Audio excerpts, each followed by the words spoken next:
अरे 3 बज गए, आज बहू ने खाना नहीं बनाया क्या? हाँ मम्मी बोल। बहू को आवाज लगा के पूछती हूँ, बेटा ओ शालू बेटा। सारा दिन बुड्ढा बुड्ढी ना परेशान करते रहते हैं मम्मी। अच्छा तू बता, भाभी ने काम किया या नहीं किया आज? पता नहीं आज बहू सुन क्यों नहीं रही है। तो इसमें क्या हो गया, एक बार और आवाज लगा ले। शालू बेटा, ओ शालू बेटा, पापा को खाना परोस दो। पहले तो ये बुड्ढी उस बुड्ढे के पास जाकर बैठ जाती है और सारा दिन मेरे पे ऑर्डर करती रहती है। अपने पति को खुद खाना नहीं परोस सकती क्या? चल माँ रखती हूँ फोन, फिर करूंगी तेरे से बात। पापा प्रणाम। खुश रहो। आ गए बेटा? हाँ पापा। मम्मी प्रणाम। खुश रहो बेटा। आप लोग किसको आवाज लगा रहे हो? बेटा बहू को आवाज लगा रही थी तेरी मम्मी खाना परोसने के लिए।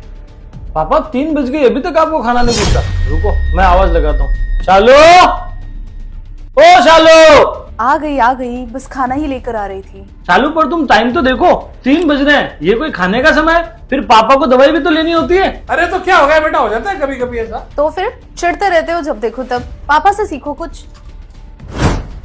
बेटा ऐसे खाली थाली अच्छी नहीं लगती बेटा, नमकीन और थोड़ा सा दही भी रख दे पापा को। मम्मी जी वो दही और नमकीन खत्म हो गई है। जब तुम्हें मालूम है कि पापा को दही जरूरी है तो मुझे पहले ही बता देती फोन करके, मैं लेता आता। अरे कोई बात नहीं बेटा, हमें तो 2 रोटी खानी है, प्रभु के गुण गाने हैं।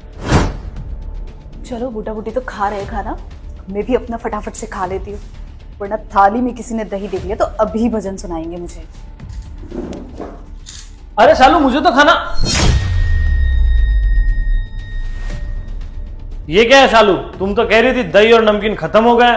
हाँ खत्म हो गया, ये लास्ट कटोरी बचा है, वो मैंने अपने लिए बचा के रखा हुआ है। तो ये पहले पापा को ही दे देती, हमारे लिए तो हम बाद में ही ले आते। क्यों ले आते? पापा ने तो कहा था ना कि 2 रोटी खाना और प्रभु के गुण गाना। मैं तो अपनी हेल्थ का ध्यान रखूं। ठीक है, जैसा तुम्हें उचित लगे।